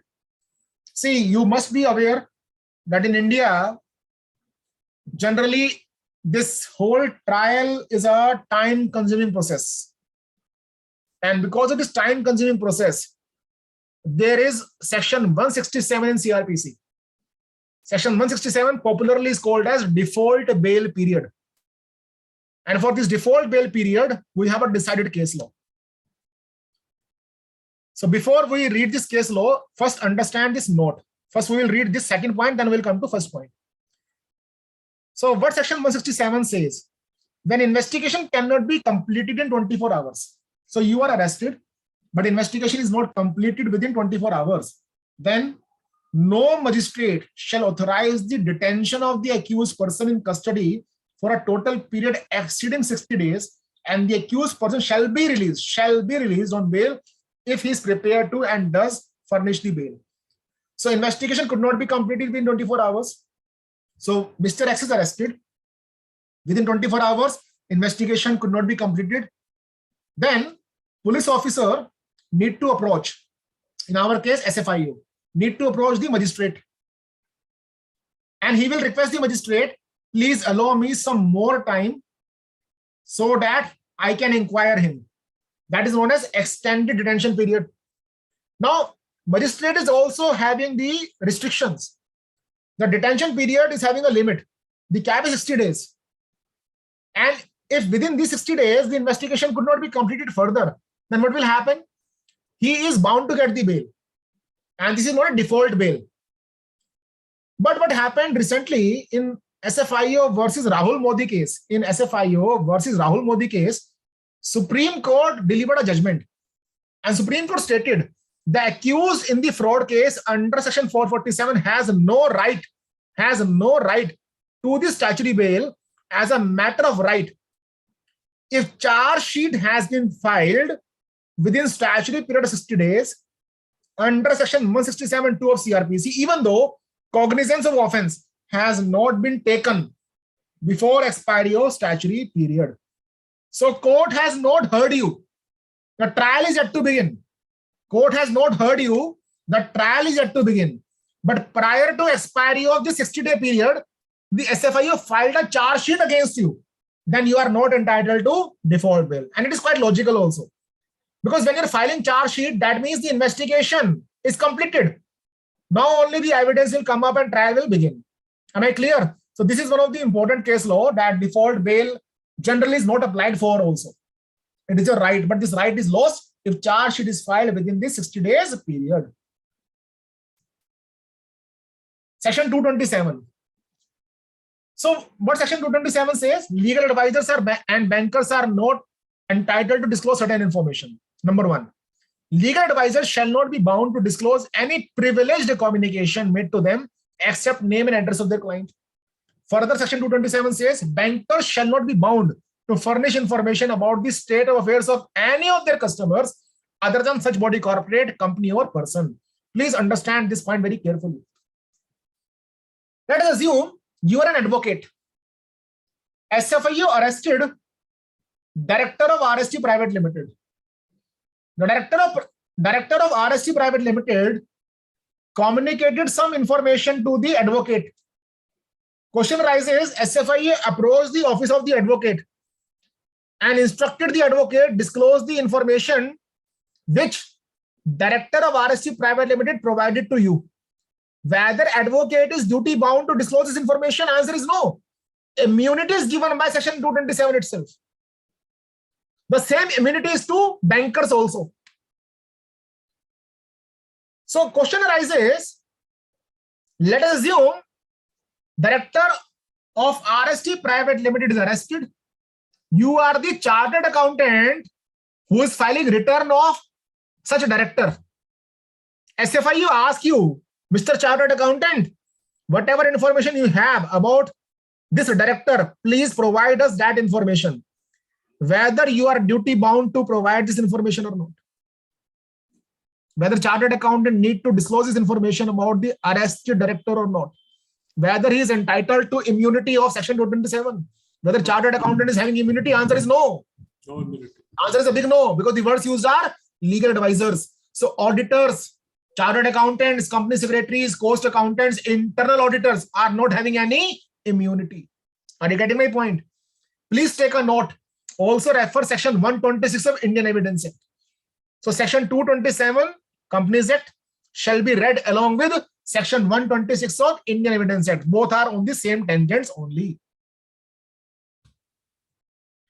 So one of the question was asked by Mr. Jacob in Q&A. I believe that question would be resolved now. Section 452 dealing with penalty for wrongful withholding of company property. In my personal view, the word penalty is not right to be used over here. In my personal view, the word penalty here is used more in a English literature sense and not in the legal sense. Because in this section 452, even imprisonment is there. So section drafting is good, but the title of the section is not properly drafted because the word is penalty. So just see what happened over here. Section 452 says, let me give the background so that you can understand. Say the company is RST Private Limited. Mr. S is the director of RST Private Limited. RST Private Limited gave a rent-free accommodation to Mr. X. And RST says, so long as you are our director, you can reside in this apartment. Now Mr. X resigned from his office, or Mr. X was terminated, or Mr. X died, as the case may be. Despite this eviction, either by virtue of death, resignation, or any other mode, the property is still in his occupation or in the occupation of legal heirs after his death. So question arises, this is wrongful withholding of company's property, and how the company can recover this property. Whether company shall send some gundas over there to recover, answer is no. Some legal means are also there. The legal means are given by section number 452. So this is the background story. Now this story is given as a legal recourse in section number 452 like this. On the complaint being filed, just see the movement of my mouse pointer. On the complaint being filed by the company, or the member of the company, or the creditor of the company, or the contributory of the company. Who will file the complaint? Either of these four. Where you will file the complaint? To the court. On complaint being filed before the court may provide you certain reliefs. What are these reliefs? We will see later stage. What is the nature of complaint? The nature of complaint is that the officer or employee of the company has wrongfully obtained possession of company's property, including cash of the company, and being already in possession of any company's property, including cash of the company, but wrongfully withholds or knowingly applies it for unauthorized purposes. For example, your accountant is there. You gave the accountant rupees 1 lakh to deposit the cash in the bank. But what happened? He used rupees 1 lakh of the company to buy a scooty. It's a wrongful usage of company's property. You will recover this money. How you will recover this money? You can invoke section number 452 because accountant will be covered by the expression officer or employee. Who will file the complaint against such accountant? Either the company or the member of the company or the creditor of the company or contributory. When I say company here means even the director can file on the behalf of company. Company's property may come in company's possession either by rent, lease, other legal mode. Kannakadi Gopal Krishna Narge. So you took the apartment on rent and gave it as a rent-free accommodation to the director. Even that property is covered. The law further says what is the punishment. If any property is wrongfully withheld, then the offender shall be subjected to a fine of at least rupees 1 lakh, which can extend up to rupees 5 lakh. The word is fine. Who will levy fine? Court. The court may also order for delivery of or refund of company's property within specified time. If court order is not complied with, then it may result into up to 2 years of imprisonment. When it comes to coverage, both present as well as past officers or employees are covered. In Baldev Krishna Sai case, it was held that property which was obtained during the employment but is wrongfully withheld even after the cessation of employment, complaint under section 452 can be filed. The term officer or employee of the company, as was held in Abhilash Vinod Kumar Jain case, the term officer or employee of the company would by a deemed fiction include legal heirs and representatives of employee or officer concerned continuing in the occupation of property of the company after the death of the employee. I believe this point is clear to each one of you. So what you need to remember, again the word court is involved, and that is why the word is fine over here and the word is imprisonment over here. And the same thing is again culminating. Fine or imprisonment or both can be levied only by court. Penalty can be levied by the adjudication officer. Having said that, arrest of a person trying to leave India or abscond. Section 301.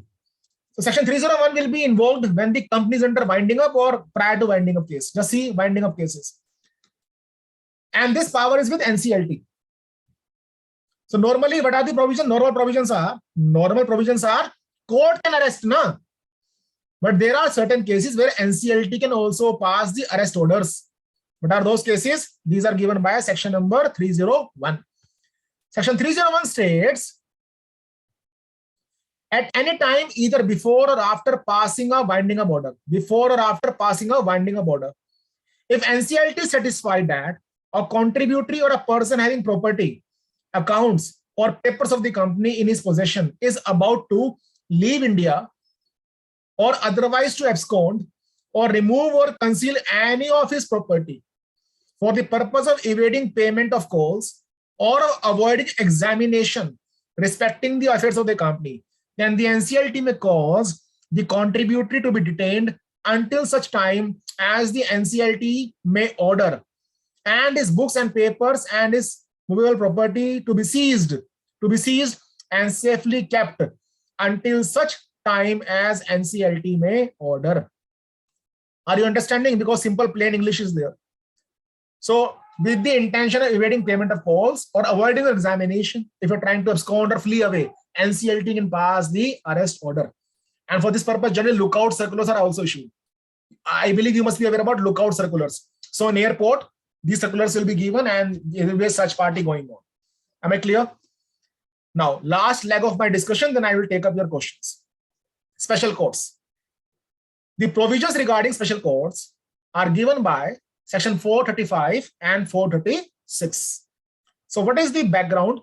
The background is that why to overburden the regular courts with company law cases? Why to overburden the regular courts for company law cases?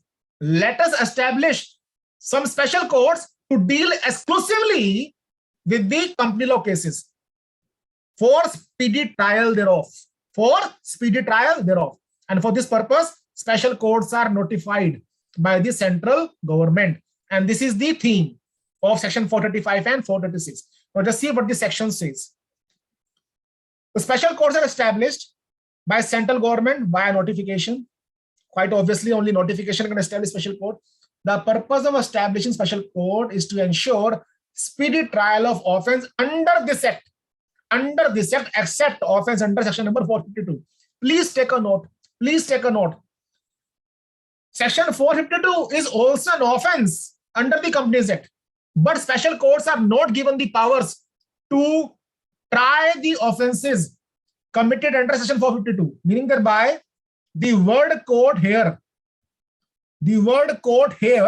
under section 452 is the regular court only, regular civil court. Are you getting my point? But other than section 452 offenses, you can approach the special court for the trial of offense under this act.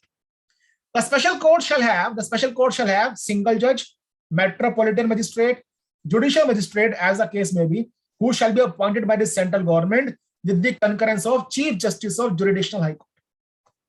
The single judge holding office as sessions judge or additional session judge shall be there, whose jurisdiction will be for speedy trial of offense under this act involving imprisonment of more than equal to 2 years. So there is imprisonment involved, and the period of imprisonment is 2 years or more than 2 years.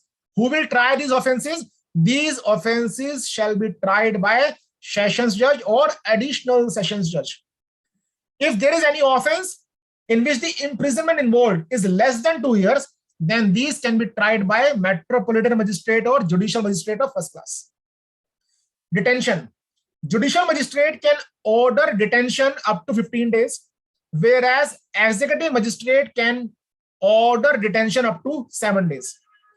The cognizance of offenses can also be taken on police report or written complaint. So here police is also involved and ROC, other parties are also involved. So this is section 439. This is section number 439, and this is your IPC. I will come to IPC we will come to IPC provisions in a while. Why this police report is considered here? Because trial of other offenses under CRPC also allowed. So there could be a scenario that one offense is committed, which is punishable under IPC also, and somebody filed a complaint at police station rather than the special court. In that very case, CRPC will be taken cognizance of. I will tell you how. Summary trial possible if imprisonment up to 3 years. So for summary trial, I will not go into detail because session is not for that purpose. For summary trial, there is no provision under Companies Act. You have to refer CRPC. You can take a note. Please refer section 260 till section 265 of CRPC. So section number 260 until section 265 of CRPC deal with the procedure for summary trial. Company law is silent about summary trial procedure.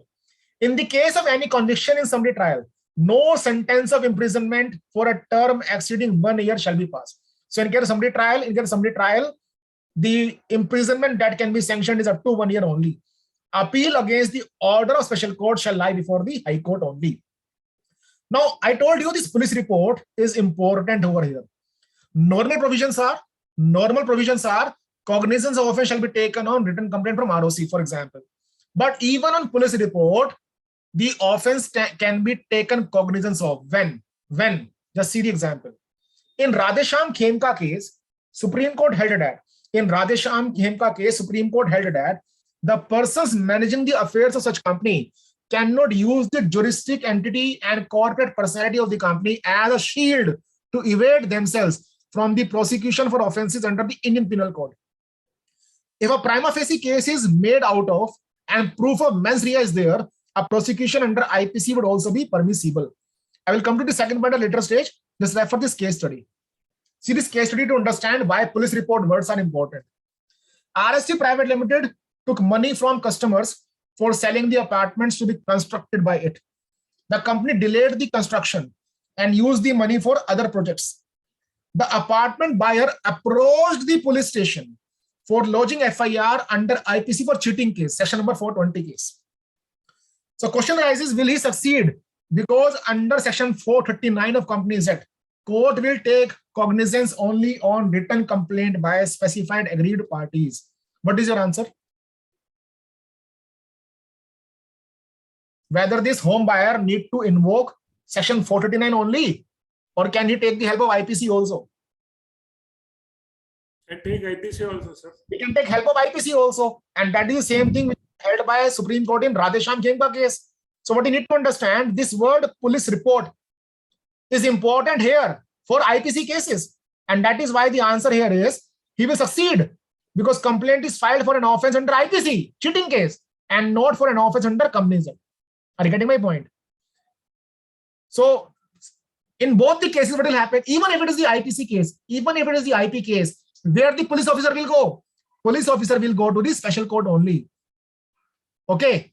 Or police officer is also having the choice to go to regular court. So it is the choice of police officer. But in practical world, what my experience had in, police officer is going to special court. There is a reason. Because whenever this cheating case will be there, section 420 IPC, section 447 Companies Act will also be involved. Fraud, na? So in general, what will happen? Special court will be there. Now, you must be aware about the compounding provisions. Certain offenses are compoundable. Now, what is compounding? Compounding is a kind of compromise. So Mr. X is the offender. And he says, I accept that I was wrong. Please forgive me. So the regulators will forgive him. And this forgiveness is known as compounding order. So question arises whether all the offenses are compoundable. Answer is no. All the offenses are not compoundable. And for this purpose, we have to refer section number 441, subsection number 6. Section number 441, subsection 6 says, any offense which is punishable under the Companies Act with the imprisonment or with fine or with both shall be compoundable with the permission of special court in accordance with the procedure laid down in CRPC for compounding of offense. You can take a note of section. In CRPC, compounding provisions are contained in section number 320. So section number 320 CRPC deals with compounding of offenses. However, this line is important. However, any offense which is punishable under this act, this means Companies Act, with imprisonment only, or with imprisonment and also with fine, and fine shall not be compoundable. Meaning thereby, when court has no choice but to inflict imprisonment plus fine on the accused, then such accused cannot plead compounding. Am I clear? So I am going back and please answer my one question.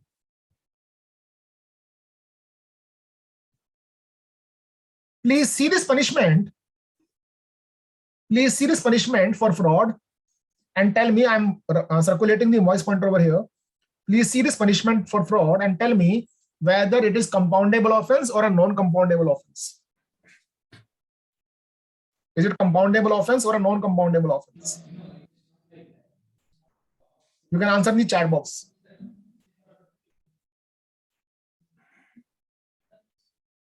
So it is a non-compoundable offense. Why non-compoundable? Because it is punishable with fine and imprisonment. So whenever it is imprisonment and fine, it is non-compoundable. Whenever it is fine or imprisonment, it is compoundable. So I will repeat for the sake of repetition. Section 441, subsection 6 says, offenses can be compounded under Companies Act if they're punishable with fine or imprisonment. But how they will be compounded? They will be compounded as per the procedure laid down in CRPC. And the procedure is given by section number 320 of CRPC. So Naresh, from my side, this is my speech on this topic. I am not touching upon detailed provisions of CRPC because otherwise it will become a class of trial and prosecution. But I believe the theme set for the topic is clear to each one of the listener. Should they have any question, you are most welcome to ask. Let me, okay, one interesting case. Sorry, I skipped. I'm really sorry. One interesting case of CRPC. See the facts. And please don't search on Google. I have a small request. This case study I prepared today evening only. Question is, can police prevent transfer of shares? Very interesting case. So what happened in this case? A loan of rupees 5720 crores was disbursed to SL Group and its sister concerns between 2016 to 2018. A pledge of rupees 44.53 crores approximately was involved with respect to the above. A complaint was lodged complaining that borrowers have been induced or pressurized to take loans. The FIR on the basis of complaint under so and so sections of IPC was also registered. Notice under section 102 of CRPC, which has been issued by the police officer directing the petitioner not to transfer 44.53 crore shares or to exercise rights in respect of shares till completion investigation of further orders. So what happened here? Borrowers took the money. Borrowers took the money. Let me make it simple. I am hiding the screen. Very simple scenario. Borrowers took the money and the money was taken on pledge of the shares. Borrowers defaulted in repayment of the money. What will happen? Pledge will be invoked. The very moment pledge will be invoked, the shares will be transferred in the name of the concerned lender, and the lender will get all the rights on such shares, including voting rights. Now what happened? Borrowers filed FIR in the police station, and the borrower stated that we were not intending to take the loan. The lenders pressurized them that you should take the loan on the pledge of the shares. And hence there is a case fit for cheating, fit for breach of trust, etc., etc. So if you see the sections, section 420 cheating, 467, 468 forgery, 409 again cheating, and so on. So what happened? FIR was accepted and it was lodged. Under section 102 CRPC, the police officer has the powers to issue a notice for freezing and attachment of the property. So what happened? The police officer issued a notice under section 402 of CRPC, whereby it was directed by the police officer that no voting rights on such shares which were pledged shall be exercised by the lender until the investigation is completed. I believe the question is clear. So question arises, can police officer invoke section 102 this way? This happened practically also, and Supreme Court has to step in. And you know, this case is of 2021 only, not a very old case law. I must tell you, on a lighter note, whosoever planned this thing must be having a very clever mind, who used section 102 CRPC to prevent the lender to exercise the voting rights. But I must tell you, this 102 was wrongfully invoked because police officer has no jurisdiction. And the same thing was held by Supreme Court also in Yes Bank case. In Yes Bank versus State of UP, what was held? Supreme Court stated that section 102 CRPC speaks of property alleged or suspected to have been stolen, or which may be found under circumstances which create suspicion of the commission of any offense. The shares which have been received under the invoked pledge of a lender of so much of loan cannot be alleged to be stolen or suspected to be stolen. It was also held that police cannot prevent transfer of shares and ultimate jurisdiction lies with the NCLT. So meaning thereby, and go to NCLT, no. If you say that this loan was bad loan, induced loan, go to NCLT. Section 186, 185 is there. Use NCLT for that purpose. So whenever you are taking loan, section 185, 186, and 180 of company that is involved. So NCLT has the jurisdiction. Now go to NCLT. Why you are coming to us? So what happened? Supreme Court passed the order that this notice issued by police under section 102 CRPC is bad in law. So the main point which I want to make from this discussion is you cannot ignore CRPC. You cannot ignore CRPC when you are going to understand and read arrest provisions under the Companies Act. I will not say that chartered accountants have the right to appear before the court, but prior to the court, you can act as a kind of Lakshmana Rekha.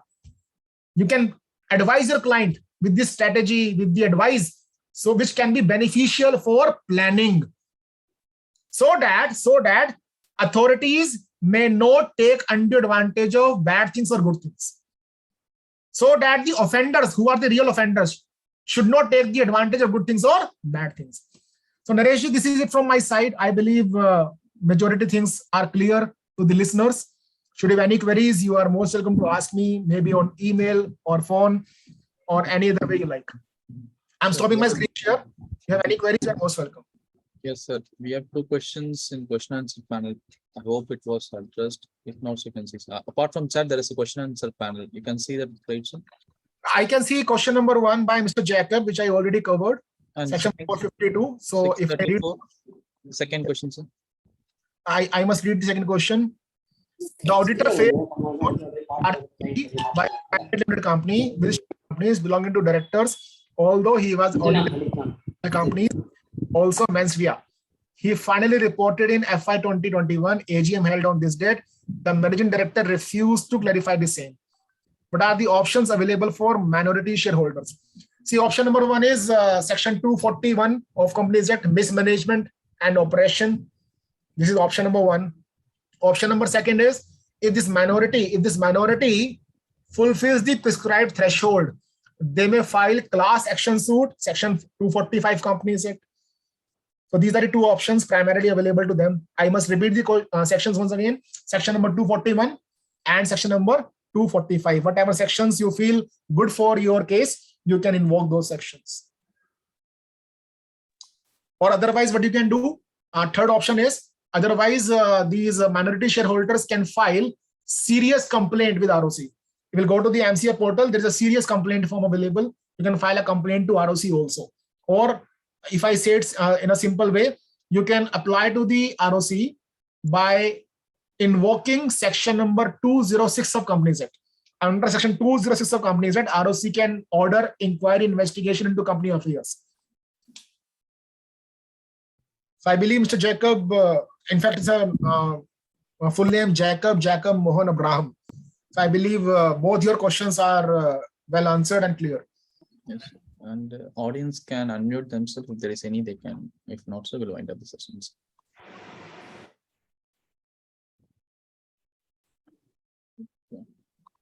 Most of them are covered.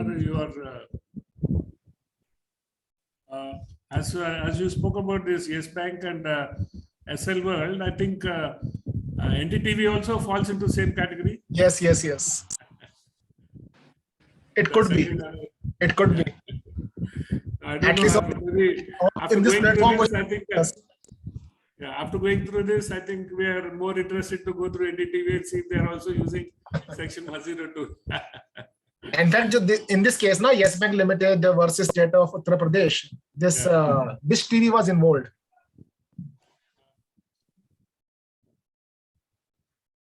Right. So, if any members have any further points for discussion, I think they can post or else they can unmute or else we wind up the session. So, okay. so I think we had a very interesting and a detailed discussion with CA Kamal Garg on Arrest under Companies Act. So thank you very much, sir, for sharing your rich experience with a lot of practical and case studies with a lot of patient explanation. Though we are not LLB, but definitely eternal CA students. So trying to learn on various aspects of the Companies Act. In fact, we as a student, as a CA, as a people who practice under Companies Act, probably we are limiting ourselves to very few sections of Companies Act, day in and out, and not going through the depths of the Companies Act. I'm sure this would be more refreshing for all of us to understand various facets where we also would fall under the other the definition of other people, other persons. Yeah. So we should be careful to be not to be caught under that and get into the trap of the act and get consequential issues further. So thank you very much for sparing your valuable time and being with us, sir. So, but let me tell you, Nareshji, sorry for interjecting. I'm a chartered accountant. I must say one thing for benefits of all the chartered accountants. I know advocates are important in these kind of things. But being a chartered accountant, I believe you can devise a good strategy of defense for your implicated clients. Because my experience had been, because I am into this area since last 22, 23 years. Oh. Now, what I experienced in last 22, 23 years, if I forget initial 3 years of my life when I became chartered accountant, so out of 26 years, in 22, 23 years, what I experienced is the clients are more comfortable in discussing with the chartered accountant. Right. And here comes your soft heart with intelligent mind that can help the clients in strategizing their defense. Right. So this is a small thing I wish to convey. Yes. Members, there has been a message from the Direct Learning Hub, which says that you have 3 days to upload your details or upload the answers to the questions that are on the DLH mode, and only then you'll get the CP hours. Yes, the complete assessment to be made within the next 3 days, and also we'll upload the material shared by SIR over there. They can download the same. Yeah. So on the single platform. Yeah. Yeah. So once the PPTs are shared by SIR, we will upload there. You can download and revisit the session there. So thank you, sir. Thank you very much for this time and efforts. Really appreciate your knowledge in sharing with us. Thanks a lot. Thank you. Pleasure, sir. Pleasure. Thank you, Naresh. Thank you so much.